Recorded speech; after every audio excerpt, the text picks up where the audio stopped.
En Chine, c'est toujours le garçon qui va payer pour la fille. Et je trouvais souvent des taches de crachat, c'était vraiment dégoûtant, écœurant. C'est vrai qu'avant, quand j'étais en Chine, dans les métros, dans le bus, les gens parlaient vraiment beaucoup et fort. Bonjour et bienvenue sur ma chaîne Xinping Explique. Bonjour! Il y a quelques temps, j'ai sorti une vidéo, les 10 habitudes des Français qui étonnent les Chinois. Cette vidéo a fait beaucoup parler et je me suis dit, je vais faire une autre vidéo, les 10 habitudes des Chinois qui choquent les Français. Moi, perso, ça ne me choque pas si on utilise le mot choquer. Je pense qu'on va bien se marrer dans cette vidéo. Première habitude des Chinois qui choquent les Français, c'est de prendre un petit déjeuner salé. Oui, contrairement en France, on prend souvent des tartines, des crêpes, des croissants, du pain au chocolat. En Chine, en général, c'est salé. On n'aime pas manger sucré dès le matin. Et aussi, on mange beaucoup moins de sucre que vous. Dans un petit déjeuner typique chinois, on peut trouver doujiang, doufu nao, youtiao, mantou, baozi, shengjianbao, huntun, jidan guanbing, mian. Deuxième habitude des Chinois qui choque les Français, alors cette habitude concerne que les femmes. Pour les femmes, quand il s'agit de la période des règles, il leur est déconseillé de boire de l'eau froide, des boissons glacées et de toucher au froid. Parce que, encore une fois, selon la médecine chinoise, c'est pas bien pour le corps des femmes et ils risquent d'avoir mal au ventre plus facilement. Alors qu'en France, les filles ou les femmes, quand elles ont des règles, elles s'en fichent totalement, elles peuvent manger ou boire ce qu'elles veulent. Troisième habitude des Chinois qui choque les Français, c'est qu'on n'aime pas le soleil et qu'on n'aime pas être bronzé. Contrairement en France, les gens aiment bien aller à la plage pour se bronzer. Alors en Chine, c'est totalement différent. Si on a un teint bronzé, ça signifie qu'on travaille sous le soleil, on fait du travail très dur, donc ça signifie qu'on est pauvre. C'est pour ça qu'on aime avoir la peau plus blanche. Donc les gens, dès qu'ils sortent, ils mettent beaucoup de crème solaire, surtout pour les filles ou les femmes. Il y en a qui sortent même avec un parasol. Même les commerçants ont inventé un masque pour le visage. Donc en été, on peut voir les femmes qui portent le masque pour le visage. Et en plus de ça, elles portent aussi des lunettes de soleil.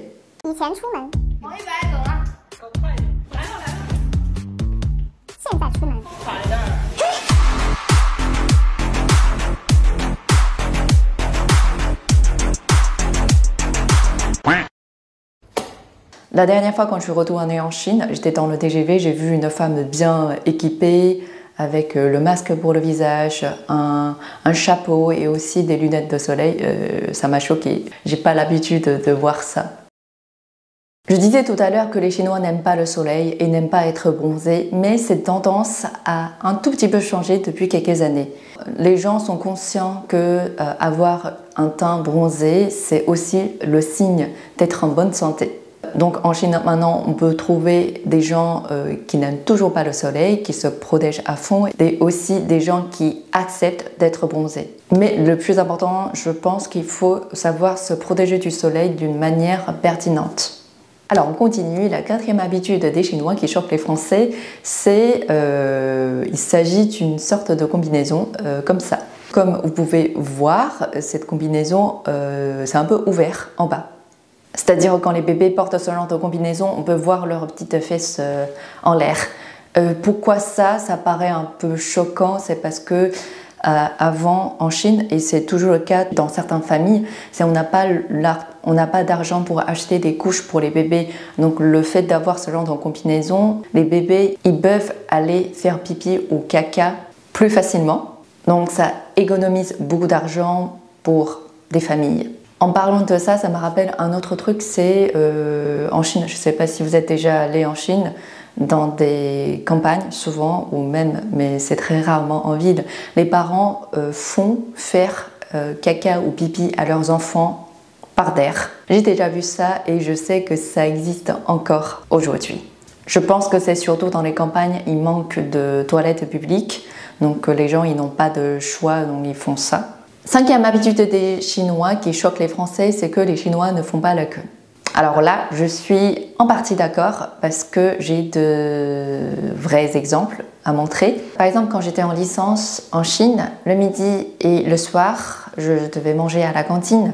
Franchement, très peu de gens faisaient la queue. Tout le monde se bousculait pour choisir et puis payer leur repas. Si je faisais la queue, je me ferais doubler. Donc c'était vraiment catastrophique et ça m'énerve. Aujourd'hui, à la fac, dans les cantines, je ne sais pas parce que ça fait longtemps que je n'y suis pas retournée. Peut-être des gens commencent à faire la queue. C'est toujours le cas un peu catastrophique, mais je suis retournée en Chine en mai 2023. Dans des lieux publics, les gens font la queue. Avant d'aller sur les quais, avant de monter dans les trains, les gens font la queue. Donc ça dépend des facteurs ou de situations des gens autour.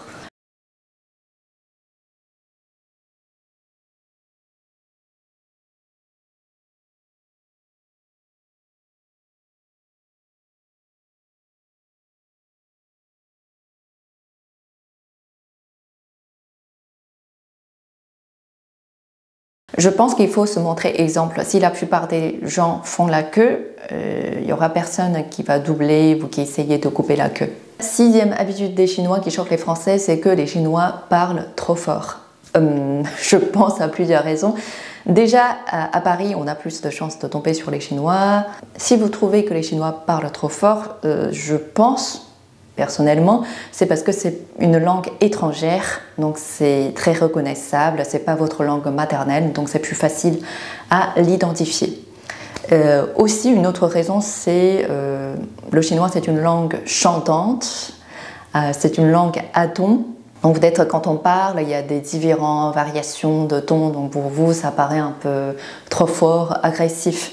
Et aussi, ça dépend des personnes. Par exemple, les personnes âgées, souvent, ils n'entendent pas très bien, donc ils ont l'habitude de parler fort. C'est vrai qu'avant, quand j'étais en Chine, dans les métros, dans le bus, les gens parlaient vraiment beaucoup et fort. Contrairement en France, dans les trains, c'est souvent silencieux. Mais maintenant, en Chine, dans les métros, c'est silencieux aussi parce que tout le monde est sur son téléphone. Ensuite, la septième habitude, alors c'est une petite remarque relevée par mon copain. Il trouve qu'à Paris, les mamies ou les papis chinois portent toujours des chaussures de sport alors qu'ils sont en ville. Et surtout, ce sont des chaussures de sport avec des couleurs pétantes. Je trouve ça trop marrant aussi. Je pense que c'est vrai que c'est pas très adapté à une vie urbaine, c'est plus pour faire de la randonnée, mais je pense que c'est surtout pour le confort des pieds des personnes âgées. Alors les couleurs de vêtements en Chine et en France, c'est pas exactement la même chose. En France, vous aimez bien le gris, le noir, le blanc, les couleurs un peu sombres. En Chine, surtout avant, c'était vraiment couleur d'arc-en-ciel. Ensuite, j'aimais bien parler des vacances en Chine, donc il s'agit des élèves.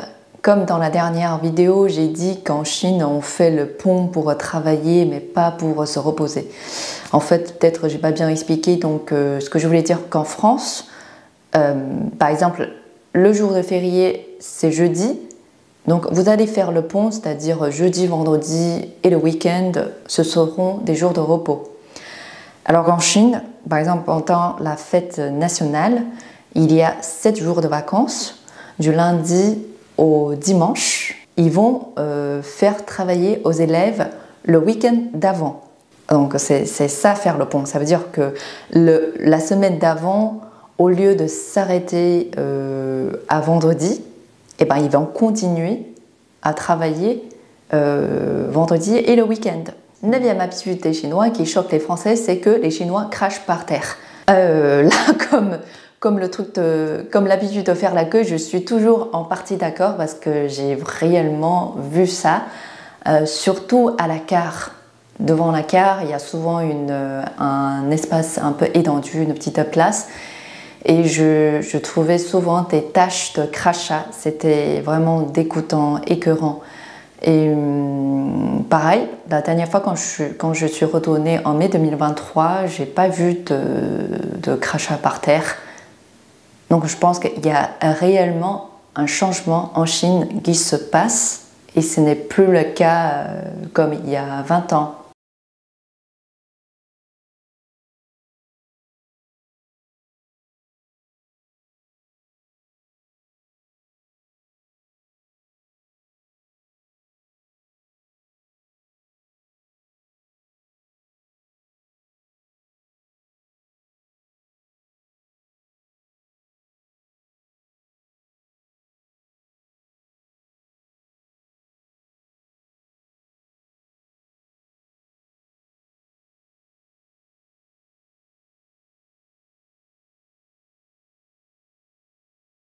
Dernière habitude des Chinois qui choque un peu les Français, c'est que quand on mange au restaurant, chacun paye sa part. Ça n'existe pas. Il y a plusieurs raisons pour expliquer ça, parce qu'en France, chacun commande son entrée, plat, dessert. C'est un peu logique aussi de payer pour sa propre part. Alors en Chine, c'est impossible parce que souvent on partage le plat ensemble. Donc soit on divise par personne, ça c'est le cas quand on est encore étudiant ou élève, on n'a pas assez de sous. Sinon, ce qu'on fait, c'est une personne invite tout le monde qui paye pour tout le monde. Par exemple, quand on est entre potes ou entre proches, en famille, et après la prochaine fois, c'est une autre personne du groupe qui paye pour les autres. Il y a aussi un autre truc qui est lié au paiement de l'addition restaurant, c'est que en Chine, c'est toujours le garçon qui va payer pour la fille, même si ils sont en couple, même si ils vivent depuis longtemps. J'ai remarqué que c'est très courant, c'est-à-dire le garçon, il paye que pour lui et la fille paye pour elle. Ça veut dire on va payer séparément. Pour nous, c'est un peu froid de faire ça. Et je sais qu'il s'agit un peu peut-être l'équilibre des dépenses ou de l'égalité des dépenses quand on est en couple. Mais en Chine, c'est uniquement au restaurant. L'homme doit toujours payer ou va toujours payer pour sa femme, pour sa copine. Et après, dans la vie quotidienne, pour les courses, on peut essayer de trouver un équilibre. Donc voici les 10 habitudes des Chinois qui choquent un peu les Français. J'ai hâte de voir vos retours. Si vous aimez cette vidéo, n'hésitez pas à la liker, à la partager. Et on se voit bientôt dans une prochaine vidéo.